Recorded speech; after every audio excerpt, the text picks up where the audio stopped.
Mr. Lloyd, sir, you have 5 minutes whenever you're ready. Thank you, Mr. Chair. Thank you for being here, Commissioner. Would it be fair to say, Commissioner, that it is your belief that this entire saga has been the result of a miscommunication, that you were mistakenly told that the information about the guns would be revealed, and that led to the meeting where you were unhappy about the information not being revealed? Would you say the miscommunication is the heart of the issue? Yeah, I think miscommunication is the heart of many issues. Okay, but of this issue in particular, there was a miscommunication.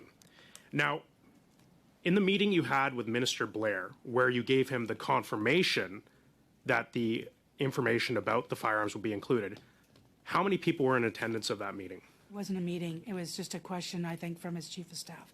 Was it an email? You know, unfortunately, normally my calendar tells me everything I do each and every day.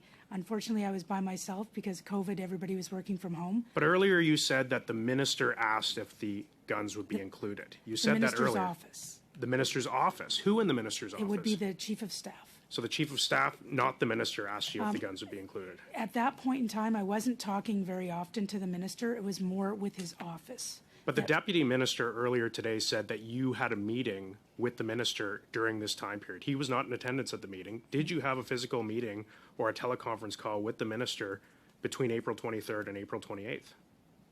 I don't have that in my records. I know that I was speaking, and I was speaking with that office fairly regularly on this event, as there was a couple of other things going on as well outside of this event. But the minister said you guys were meeting on an almost daily basis in the wake of this. The first 3 to 5 days, yes. So you weren't meeting on a daily basis between the 23rd and the 28th, or even semi-daily? We didn't physically meet very often because of COVID. So it was over the phone, so you would have had no way to tell who else could have been in the meeting?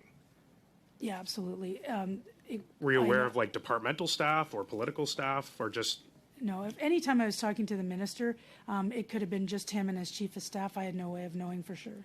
Okay. We didn't have MS Teams or video. When you sent the email on April 23rd, when you said that the information about the firearms should not be disseminated beyond the Prime Minister and the Minister of Public Safety, you have every reason to believe that the Minister of Public Safety understood the direction from your email, that the information should not be shared beyond the Minister of Public Safety and the Prime Minister's office.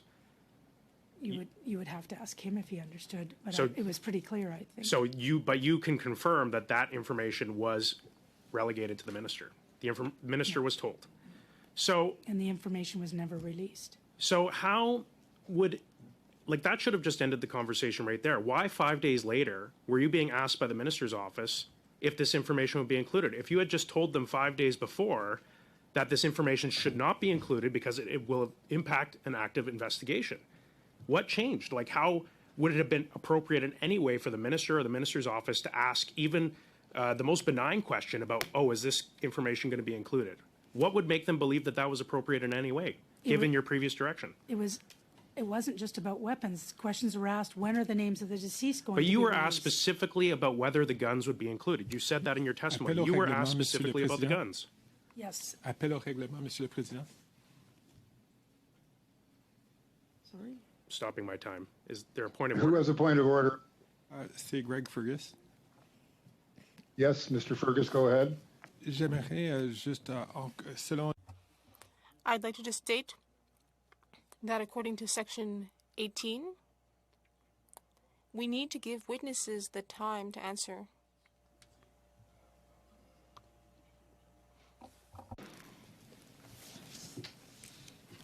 Yes, that's my job, and I will do the best I can to ensure that there's the proper toing and froing.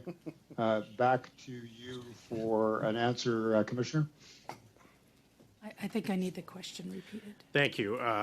So I had about 3 minutes. I had 3 minutes and 30 seconds on my timer. I'd say thank you, Mr. Chair. Time, Mr. Lloyd. Don't worry. Thank you, Mr. Chair. You said specifically in your testimony that the minister's office asked if information about the guns would be included. You specifically said that, correct? Yes. Okay. What would have made them think that that was an appropriate thing to ask, given that 5 days earlier you said this information should not be disseminated beyond the Prime Minister and the Public Safety Minister's office?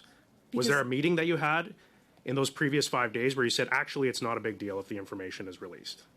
No, it's because things changed, like, hourly. Changed? Everything was changing hourly. Like, those weapons were seized. things change so that we can release certain points of information, we were continually adding information at each and every press conference that we did. So to ask if they are going to be part and parcel of another media release was not unusual. But what changed? What changed about the guns in particular between those 5 days? Was there no active investigation anymore in the where the guns came from? No, I was assuming that eventually that would be part of a media release.